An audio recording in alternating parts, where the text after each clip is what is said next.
Saludos, bienvenidos a Club de Prensa Plus en NTN 24. Les habla Dori Toribio en nombre del director y presentador de este programa, Juan Carlos Iragorri. En nombre de todo el equipo que hacemos Club de Prensa Plus, reciban un saludo.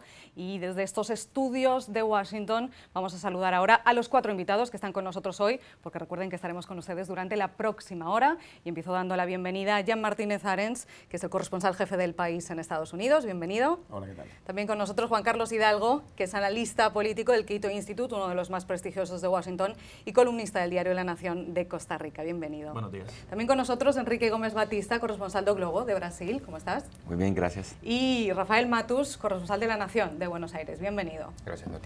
Y empezamos este programa de hoy muy pendientes del discurso del presidente de Estados Unidos hoy sobre Cuba. Se espera que Donald Trump anuncie desde Miami su nueva política respecto a la isla, y se espera también que anuncie cambios respecto a aquellas medidas de apertura iniciadas por Barack Obama hace 2 años. Algunas partes de las medidas de la política de Barack Obama mantendrá Donald Trump, no sabemos exactamente cuáles, pero sí está previsto que anuncie algunas restricciones comerciales, sobre todo respecto a las empresas que ahora mismo mantienen negocios con contrapartes militares cubanas, y también restricciones en viajes, en los flujos de viajes entre Estados Unidos y Cuba. Una de las claves la ha dado ya su secretario de Estado, Rex Tillerson, que ha dicho esta semana: no queremos seguir dando apoyo financiero a un régimen que no ha hecho ningún cambio en su comportamiento en referencia a las políticas de derechos humanos en la isla. La gran pregunta es qué va a anunciar Donald Trump hoy respecto a Cuba, y empiezo preguntándole a Jan Martínez Arens: ¿hasta dónde cree usted que va a llegar hoy el presidente de Estados Unidos? Bueno, yo creo que va a hacer un giro, pero no es el giro radical. Es decir, entra en la política de demolición del legado de Obama, es decir, con una alta simbología política, esa ruptura del deshielo que está llevando a cabo Trump, ¿no? Es decir, con Obama vivíamos pues una época donde la diplomacia estadounidense se mostró fuerte, donde rompió con tradiciones muy arraigadas aquí en Washington, y que supo mirar al futuro en el convencimiento de que 50 años de embargo pues no habían conseguido el objetivo básico de cualquier política exterior, que es la mejora del pueblo cubano.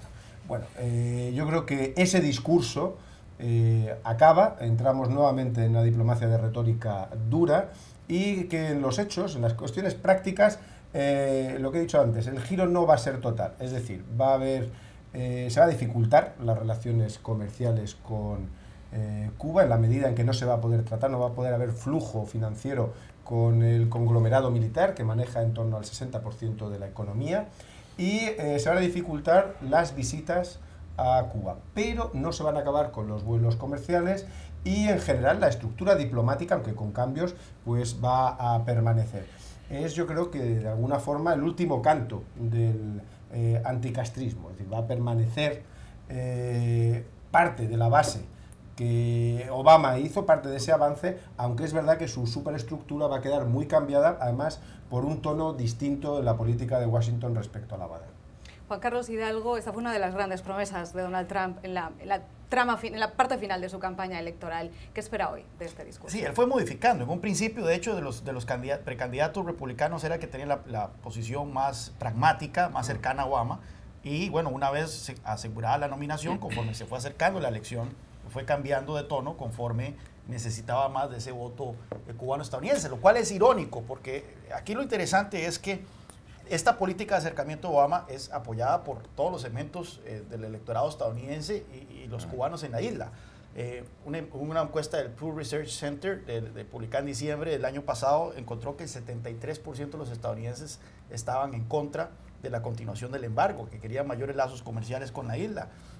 Una encuesta de la Florida International University también del año pasado, hecho entre cubanos estadounidenses en el condado de Miami-Dade, que se supone que es donde está el núcleo duro del movimiento anticastrista, encontró que un 63% de los entrevistados estaba en contra de continuar el embargo, y un 57% quería lazos comerciales más cercanos con la isla.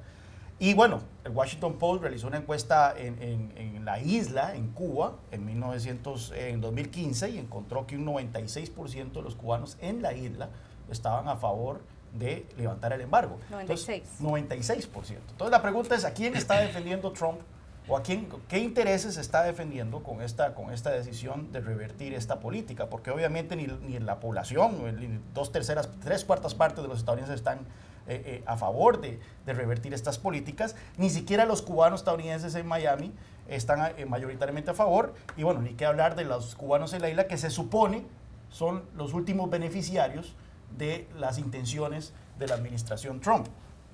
Ciertamente no es una reversión total de lo hecho por Obama. Ya se ha creado una industria alrededor de la relación más cercana entre Estados Unidos y Cuba. Ya hay aerolíneas viajando con docenas de vuelos diarios, cruceros, empresas que tienen relaciones, y eso afectaría directamente a miles de empleos en Estados Unidos si eso se cercenara de una manera en que Trump lo prometió originalmente.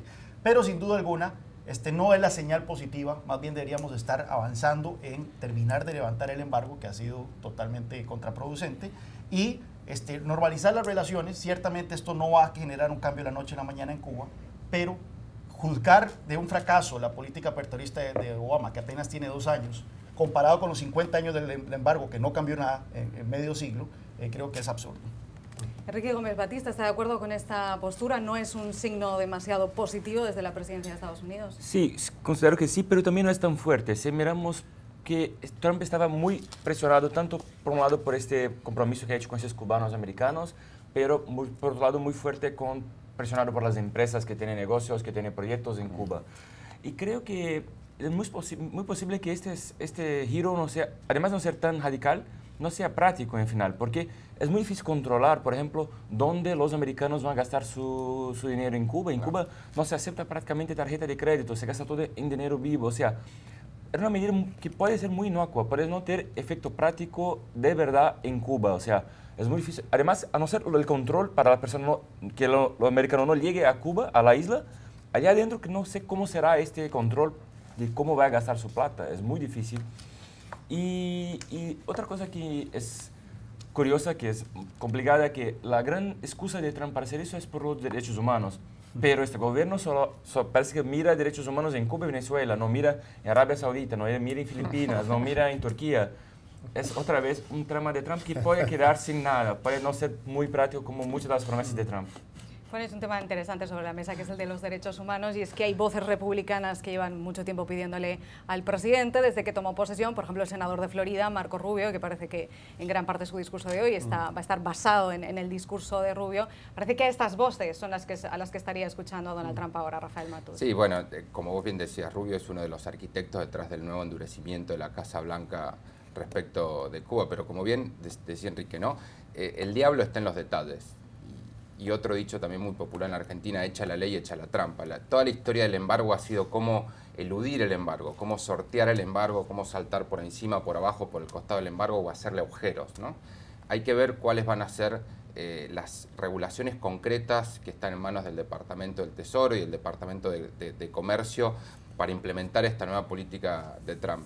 Hoy, ayer, cuando empezaron a surgir más detalles, me acordaba una frase del histórico discurso de Barack Obama en La Habana el año pasado, cuando viajó para fortalecer el lazo, ¿no? como un símbolo, como él dijo, para enterrar el último vestigio de la Guerra Fría en las Américas. Él dijo: el cubano inventa el aire. Hay que ver cómo tanto los cubanos y los norteamericanos se acomodan a este nuevo contexto, pero creo que no hay ninguna duda de que los renovados lazos económicos entre Cuba y Estados Unidos van a continuar, y que el descongelamiento, más allá de esta reversión que implementó Obama, llegó para quedarse.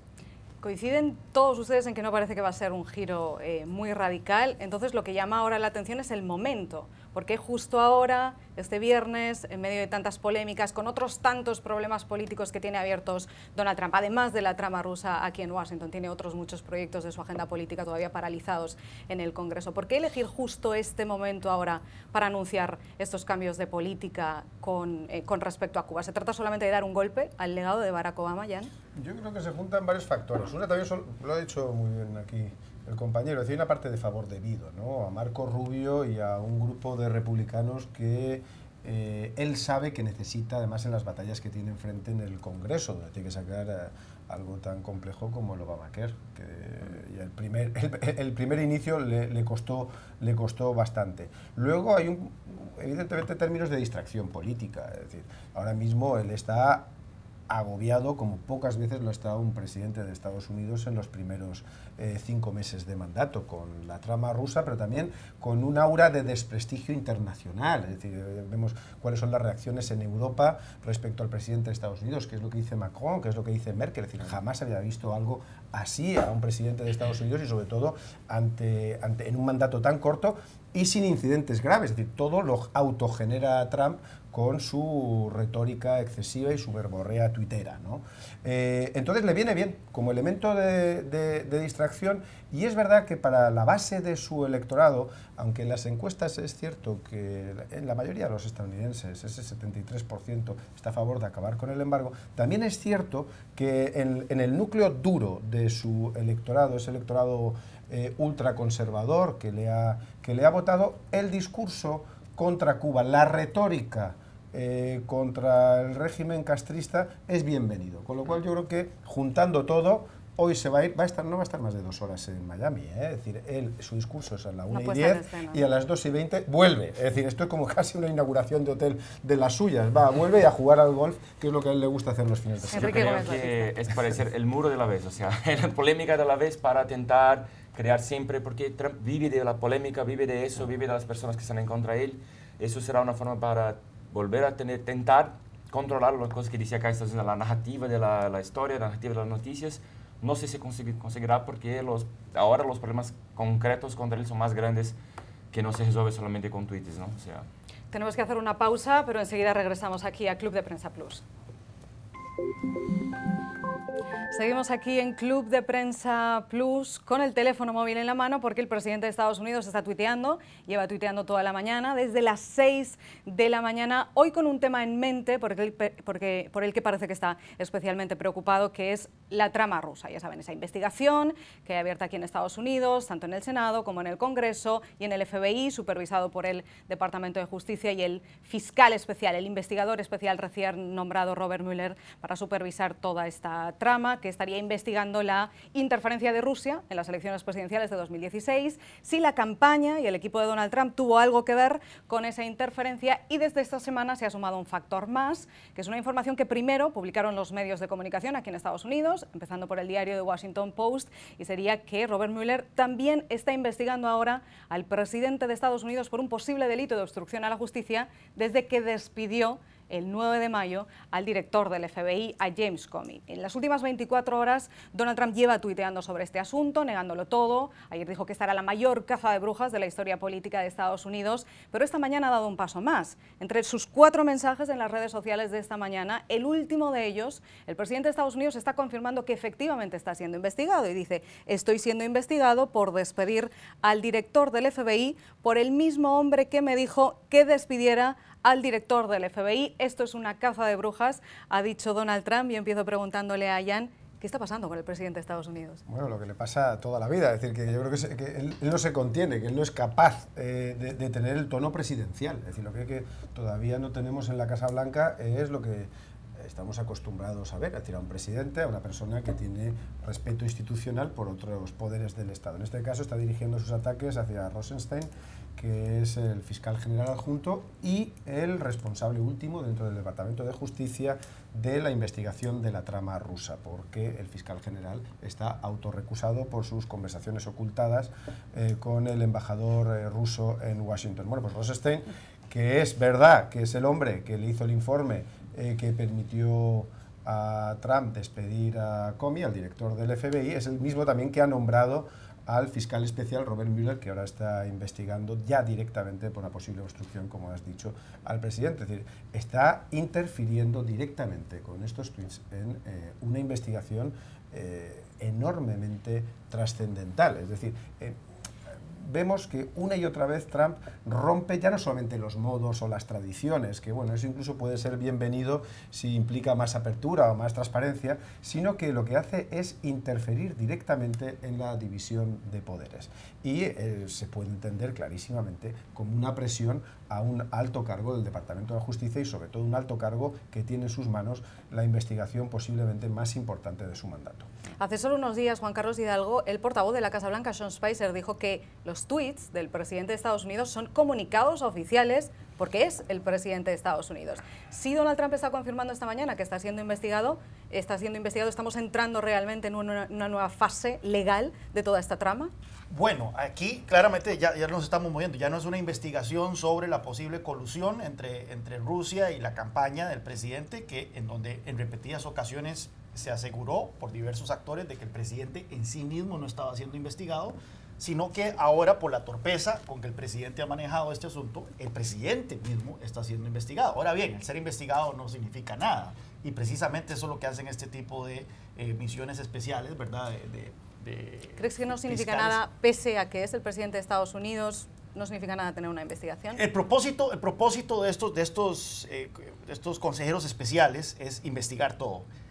La manera en que Trump ha reaccionado a la posibilidad de que ni siquiera él está siendo investigado, sino su campaña, muestra de que le incomoda mucho el hecho, es esa. Entonces da la impresión de que tiene algo que ocultar, y esa es la impresión que ha generado entre propios y extraños.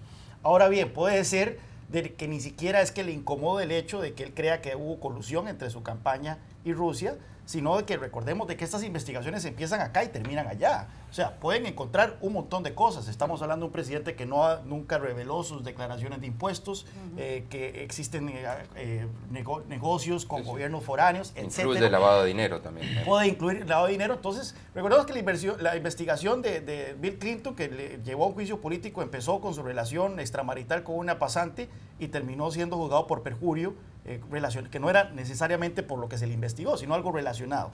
En este caso, el presidente, al sentirse incómodo por la investigación del FBI, despide al director del FBI, y ahí pudo haber incurrido, sí, en una obstrucción de la justicia. Ahora está siendo investigado por eso, y entonces se le empiezan a acumular los problemas. El presidente se maneja con la gracia de un elefante en una cristalería, y eso por supuesto que va a generar muchísimos problemas y le puede causar eventualmente un juicio político. Enrique, no puedo dejar de evitar pensar en la campaña electoral, cuando Donald Trump repetía una y otra vez, y en aquel momento parecía un argumento muy sólido para sus votantes, que si elegían a Hillary Clinton y la convertían en presidenta de Estados Unidos y acababa siendo investigada por justicia y por el FBI, por el caso de los correos electrónicos, que aquello iba a ser una inconveniencia para los estadounidenses porque iban a tener a un presidente implicado, aunque acabara siendo exculpado, pero implicado, con lo cual no iba a poder dedicarse completamente a la agenda política y a las promesas y a cumplir las promesas de la campaña electoral. Y ahora, sin embargo, se ha dado la vuelta y tenemos la situación contraria ahora mismo en la Casa Blanca. Exactamente, es muy fuerte eso porque de verdad la agenda de Trump está paralizada. O sea, hemos visto que muchas cosas no caminan en el gobierno, cuando caminan mal, son impedidas por la justicia o no se avanza en el Congreso. Y lo más raro es eso, porque Trump amplía la crisis. O sea, muchas veces aquí en Washington hay un sentimiento de intentar comparar el momento político con el momento de Nixon, y hace falta, por ejemplo, para el paso siguiente, para un proceso de impeachment, o los tapes de Nixon, o los vestidos azul de Mónica Lewinsky, pero que parece que propio Trump es la gran vestido azul de Mónica Lewinsky. Él crea las pruebas todos los días contra él, o sea, crea un movimiento. Va a quedar ahí grabada.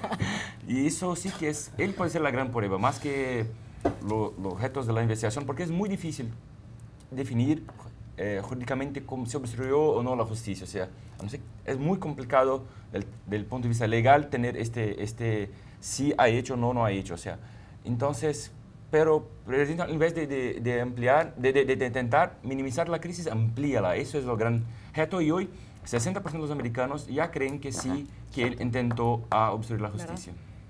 Una encuesta importante. Rafael Matus, hay otro dato que también sabemos hoy, es que el vicepresidente de Estados Unidos, Mike Pence, ha contratado también un abogado personal para muchas cuestiones, pero entre ellas para defenderle, para servir de interlocutor con el fiscal especial dentro de la trama rusa. Se trata de Richard Cullen, que es un abogado muy experimentado de Virginia, que trabajó en su día en el caso Watergate y que también trabajó en el polémico recuento de votos de George Bush en el año 2000. ¿Estamos entonces en una fase diferente de toda esta trama ya? Absolutamente. Creo que ha sido una semana que ha marcado no uno, sino varios puntos de quiebre en la trama rusa.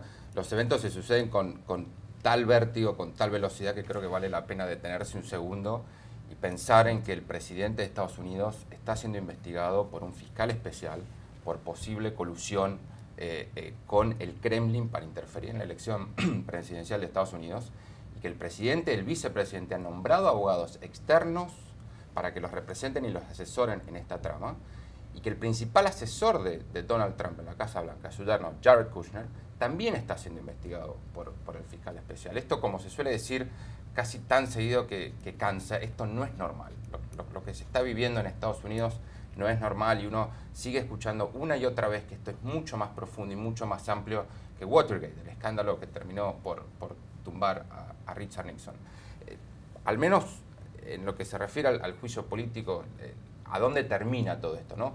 No parece, o por lo menos yo no creo que esté claro que esto vaya a derivar en un juicio político, porque se tienen que dar toda una serie de eventos políticos, ¿no? Los congresos controlan los republicanos controlan el Congreso, y hasta ahora no parecen dispuestos a soltarle la mano a su presidente. Esto se puede dar a dar vuelta en 2018, hay que ver si los demócratas quieren avanzar por esa vía o si van a jugar a desgastarlo a Trump hasta la elección de 2020. Digo, ¿a dónde termina el laberinto ruso? Es todavía una incógnita muy grande. Lo que sí es claro es que ya está generando un enorme costo para la presidencia de Donald Trump. El presidente tiene una desaprobación del 64%.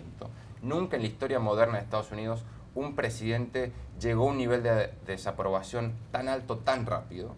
Como decía Enrique, la mayoría de los norteamericanos creen que Trump obstruyó con la investigación del Russiagate. Y la agenda del presidente está totalmente congelada. ¿Quién recuerda o a dónde está el diálogo sobre las promesas centrales de Trump? El muro, la reforma de salud, los recortes impositivos, el plan de infraestructura. Está totalmente colapsado por una trama que mantiene a todo el país en vilo y que hoy por hoy nadie sabe bien a dónde puede llegar a terminar. Bueno, de hecho estamos hablando aquí de los tuits del presidente cuando en menos de una hora tiene que estar pronunciando un discurso sobre Cuba que podría estar generando titulares y generando la atención porque es un cambio importante y es una promesa cumplida del presidente de Estados Unidos, y tenemos que estar una vez más intentando desentrañar toda esta trama que es muy complicada y que estoy segura vamos a tener muchos más capítulos en el futuro, pero en este momento tenemos que dejarles porque tenemos que ir a una pausa. Después tendrán los titulares de la hora aquí en NTN 24 y después de las 11 regresaremos con más Club de Prensa Plus.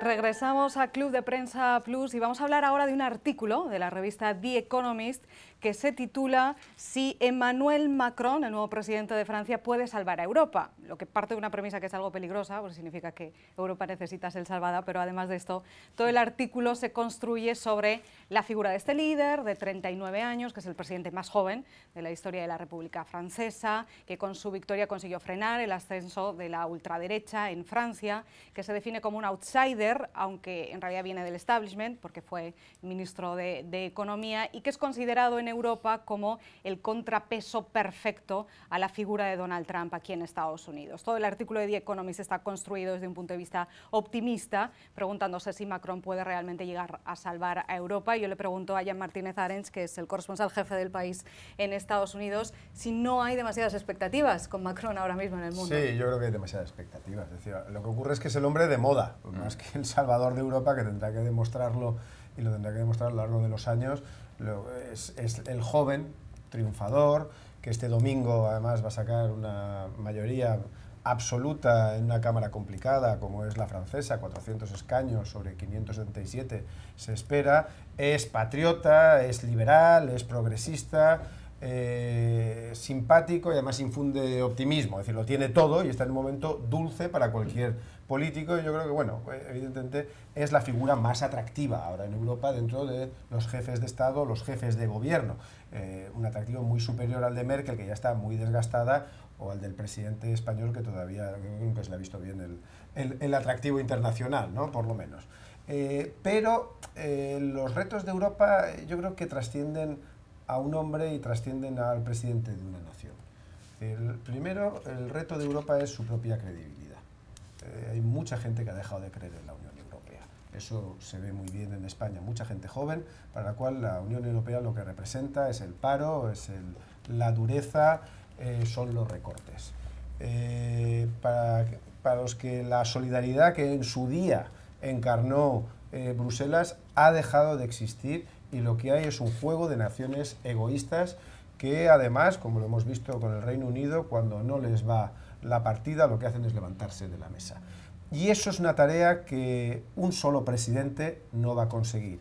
Y hay que recordar siempre, al otro lado de la mesa, el otro gran poder de Europa se llama Angela Merkel y ella durante 11 años ha demostrado lo que piensa de Europa y no lo va a cambiar porque venga Macron. Es decir, ahora mismo vivimos ese momento dulce de los políticos en ascenso, de los políticos que además son triunfadores y que es verdad que ha frenado a la ultraderecha, una ultraderecha que de todas formas estaba ya en decadencia desde hacía algún tiempo, pero bueno, no se quería decir claramente, y ahora le toca la política de la realidad y con ella el desgaste. Ojalá sea el salvador de Europa, pero bueno, yo sería un poco escéptico con la expresión, Juan Carlos Hidalgo, hay una frase en este artículo de The Economist que dice: Macron es el hombre correcto en el momento justo. ¿Demasiadas expectativas con Macron? Dos cosas que tiene este editorial con las cuales comparto. Las buenas ideas no son suficientes. Ciertamente Macron tiene las mejores ideas para este momento en Francia. Y como bien lo dijo Macron, esto no es una cuestión de izquierdas y derechas, es un debate entre apertura y autarquía, lo que enfrentaba Francia. Y se ha elegido un presidente que es liberal, que es progresista, aperturista, que cree en reformar la economía francesa, que necesita reformas. Y ese es el segundo punto de la editorial que comparto, que dice, esta puede ser la última oportunidad para reformar a Francia. Un país con un crecimiento magro, con un desempleo en doble dígitos, un desempleo de jóvenes de más del 20%, con un gasto público que es el más alto de la Unión Europea después de Finlandia, con una deuda que ya supera el 100% del Producto Interno Bruto. Es un país que desesperadamente necesita reformas y que no ha podido reformarse. Recordemos que Sarkozy fue electo también con una plataforma reformista y al final no lo logró hacer. Aquí no es tanto un problema de que si el presidente va a contar o no con el apoyo en la Asamblea. Nunca ha sido ese problema para los presidentes franceses. Los presidentes franceses por lo general tienen amplio apoyo en la Asamblea Nacional. Macron se espera que tenga al menos 400 escaños de 577. El problema es la calle. Precisamente porque no existe contrapartida en la Asamblea Nacional, usualmente la oposición a la agenda del presidente se manifiesta en las calles. Y hemos visto en los últimos 10, 20 años, cada vez que se ha tratado de realizar algunas reformas, incluso algunas muy tímidas al mercado laboral, hemos visto manifestaciones masivas y huelgas en Francia. Y la pregunta es, ¿logrará Macron, entonces, que se presentó como un reformista, convencer al país que lo eligió de que se necesitan estas reformas? Ya vimos que Sarkozy no lo logró. Y la pregunta es, ¿podrá hacerlo Macron? Si no lo logra, creo yo que existe el riesgo de que dentro de la próxima elección los franceses, ante la frustración de un Macron que no entregó lo que prometió, que no pudo entregar lo que prometió, opten por escoger la antítesis, que es la extrema derecha, que es la autarquía. Recordemos que así como Estados Unidos pasó de Obama a Trump, fácilmente Francia podría pasar entonces de un Macron que proyecta optimismo, proyecta reforma, proyecta apertura, a una Le Pen que promete todo lo contrario. Pues voy a trasladar exactamente esa pregunta a Rafael Matus. ¿Puede llegar Macron a salvar Europa en este momento? Creo que es demasiado prematuro. Es una presidencia que recién comienza, sobre la cual existe, como bien decía ya, muchísima expectativa, pero la política es muy volátil y Europa es un continente bastante complicado, ¿no? Sobre todo para implementar reformas dolorosas que pueden aguijonear esa red de contención social que define un poco, ¿no? la identidad de Europa. Sí creo que Macron ya ha logrado un mérito que no es menor y ha cambiado la conversación, ¿no? Hace tan solo unos meses nos preguntábamos si la revuelta populista que ayudó a llegar a Donald Trump a la Casa Blanca iba a encumbrar a Marine Le Pen, si Europa iba a dar un giro muy violento hacia la derecha, si la globalización se iba a resquebrajar por todos lados. Y ahora la conversación es distinta, ¿no?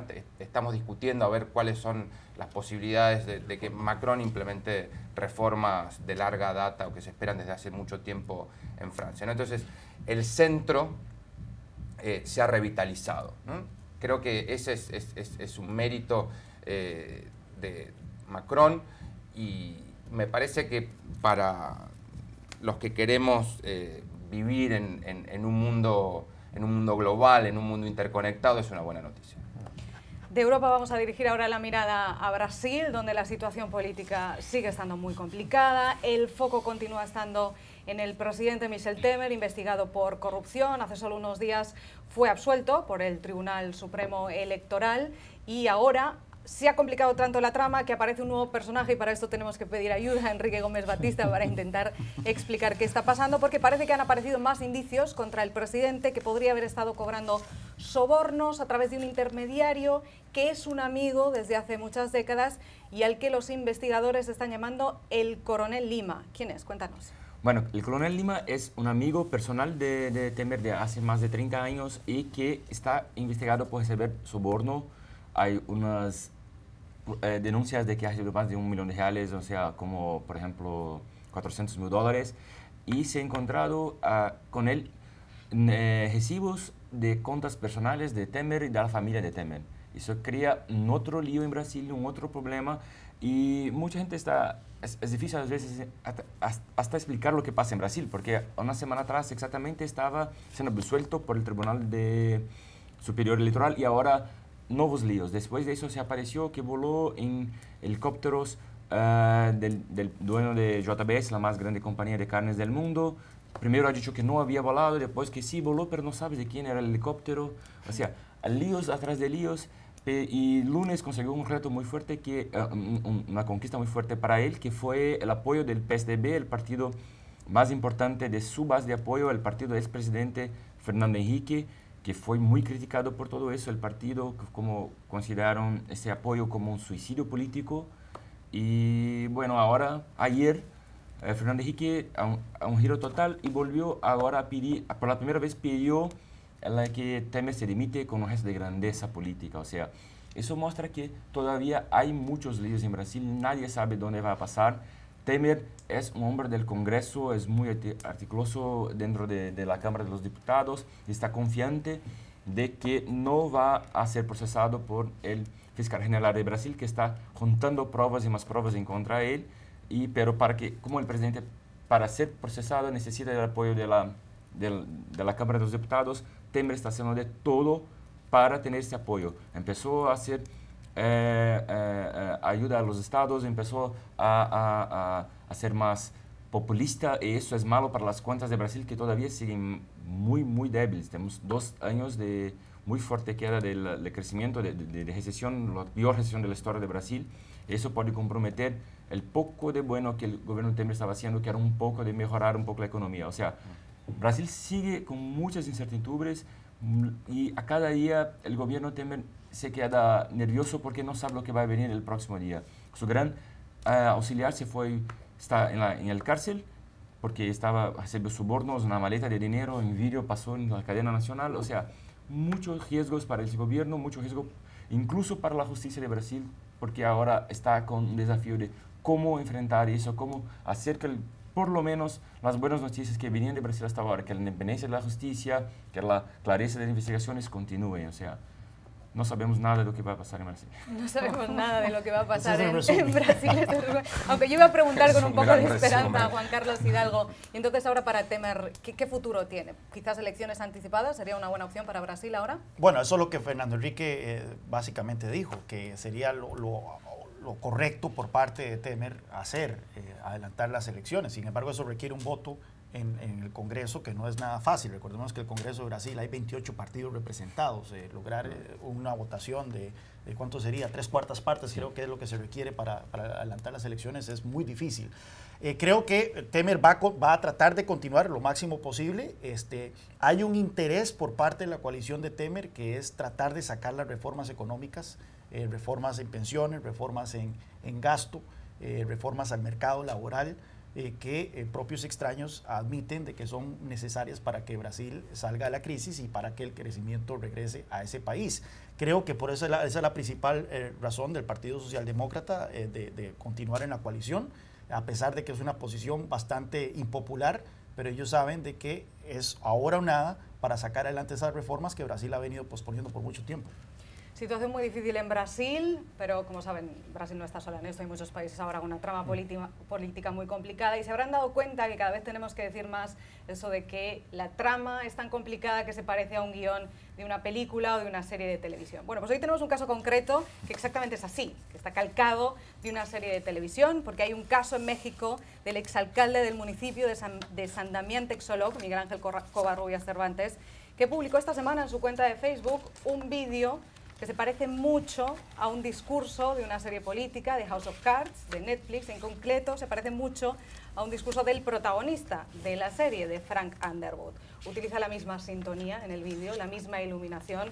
Hay frases calcadas que solamente cambian ciertas palabras, aunque él ha dicho que no es un plagio, pese a que le han llovido las críticas en las redes sociales, como es lógico, ha dicho que no es un plagio, que es una inspiración. Y yo le pregunto a Rafael Matus, y aquí uno se pone a inspirarse en un discurso, casi mejor no inspirarse en el malo, malísimo de las tramas eso políticas. Eso es lo que yo me preguntaba, ¿no? ¿Por qué televisión? cualquier político del mundo va a elegir como inspiración a un personaje como Frank Underwood, ¿no? Que es asesino, que comete delitos, que tuerce todas las leyes para tratar de acceder al poder de la forma más corrupta posible? Es algo realmente inaudito.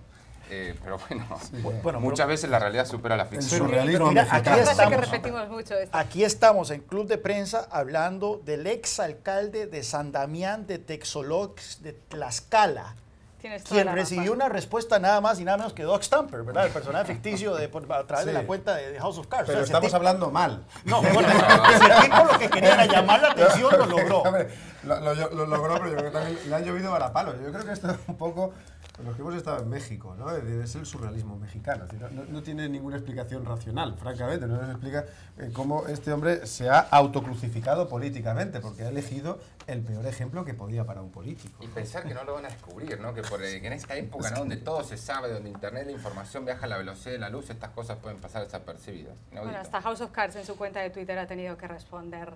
Nos vamos a hacer una pausa y regresamos enseguida aquí en Club de Prensa Plus. Entramos en la parte final de este Club de Prensa Plus para preguntarles a nuestros 4 invitados quién ha tenido la peor semana del mundo.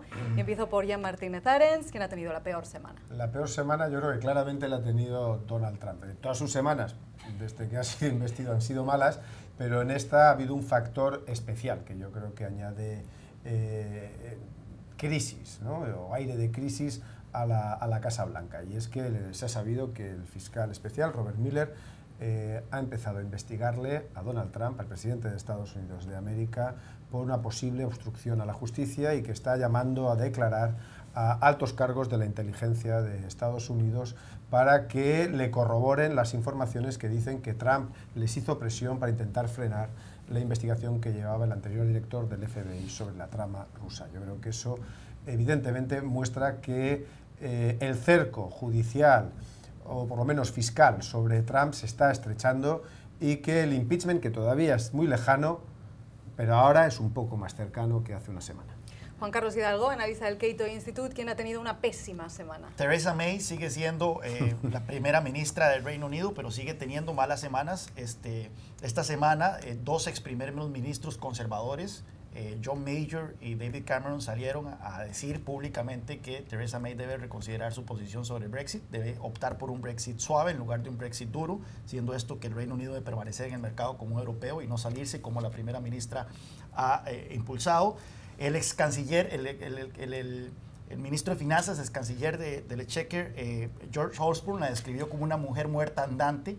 Y bueno, la presión continúa creciendo sobre lo que ya es cada vez más obvio de que una primera ministra que tiene sus días contados. Una encuesta YouGov que salió publicado ayer pone en -13 su popularidad. Un 63% de los británicos desaprueban su gestión y esto claramente que tiene a los conservadores sumamente nerviosos, puesto que saben de que la primera ministra no va a lograr, primero, negociar un buen trato con la Unión Europea con estos números y segundo, no va a poder liderar al partido en una posible segunda elección este año, si es que eso es el caso. Y la negociación empieza el próximo lunes, así que Así son es. cifras terroríficas. Enrique Gómez Batista, quien es su candidato a la peor semana. Raúl Castro, hasta ahora estaba muy tranquilo, consiguiendo mantener su vida en Cuba, consiguió muchos avances con el gobierno de Obama y ahora Trump se acordó que había una isla para pensar. Hasta entonces tal vez lo mejor que podía pasar a él es quedar ignorado por Obama, por Trump. O sea, lo mejor puede ser que el gobierno no pensara en cambiar las cosas y ahora va a tener el reto de, al mismo tiempo, hablar palabras duras para defender su régimen y tener que negociar para ampliar la abertura política y principalmente económica para tener frente a la crisis que hay en Cuba. O sea, desde que Venezuela está en este momento, Cuba está necesitando más que nunca de dinero americano, de dinero de turismo. Este giro, por más que no sea radical, es un golpe sí a la isla y crea retos nuevos para Raúl Castro. Raúl Castro, Theresa May, Donald Trump y el último candidato a la peor semana de Rafael Matus. ¿Quién propones? Jeff Sessions, el fiscal general de Estados Unidos, uno de los primeros republicanos que respaldó la campaña presidencial de Donald Trump y que esta semana fue realmente vapuleado en su testimonio en el Congreso por el escándalo del Russiagate. Una y otra vez, ante las preguntas de los senadores, tuvo que responder: no lo puedo responder, no lo recuerdo, no tengo el dato en este momento. Evitó responder cualquier pregunta sobre sus conversaciones con Donald Trump y trató de alguna manera de despegarse de un escándalo que ha cubierto a toda la administración del presidente y no lo logró del todo. Su credibilidad ha quedado realmente muy devaluada y su agenda, que es una agenda de una política muy dura, contrario a lo que había intentado hacer Barack Obama durante su presidencia, queda, como toda la agenda del presidente Trump, bajo un velo de duda. Con eso llegamos al final de este programa. Muchísimas gracias a los cuatro por estar aquí con nosotros hoy. Gracias a ustedes también por estar con nosotros. Recuerden que pueden ver todo el programa en nuestra cuenta de Facebook, también en Twitter, y que les esperamos el próximo lunes aquí en Club de Prensa. Que pasen un buen fin de semana.